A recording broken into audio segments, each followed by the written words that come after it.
Sırasıları. Gəncə şəhərinə xoş gəlmişsiniz. Bu günləri Gəncə şəhərində beynəlxalq şahmat turniri fəaliyyətə başlayır. Bu münasibətlə mən sizin hər birinizi Gəncə şəhər İcra Hakimiyyətinin başçısı hörmətli Niyazi Bayramovun adından salamlayıram və Gəncə şəhərinə xoş gəlmişsiniz deyirəm. Beynəlxalq turnirə uğurlar diləyirəm.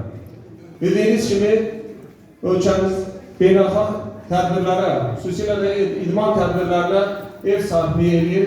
O cümlədən Gəncə şəhərində son zamanlar bu tədbirlər çox yüksək səviyyədə Gənclər İdman Nazirliyi tərəfindən, eyni zamanda Gəncə şəhər İcra Hakimiyyəti tərəfindən yüksək səviyyədə təşkil olunur.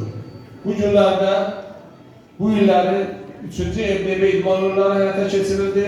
Hal-hazırda da Avropa İdman Gimnastika Federasiyası tərəfindən Avropa üzrə idman Avropa çempionatı həyata keçirilir. Bugünkü tədbirin də keçirilməsi Gəncə şəhərində xüsusilə önəmlidir.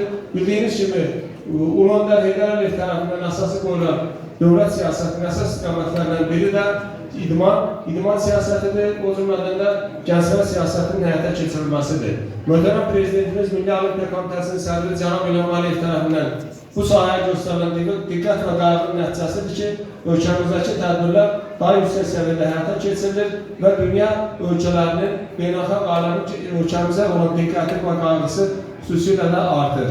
Gəncə şəhərində bugün keçirilən tədbirlə bağlı da mən sizin hər birinizə uğurlar diləyirəm və Gəncə şəhərində Nizami yurduna, Məsəti yurduna xoş gəlmişsiniz deyirəm.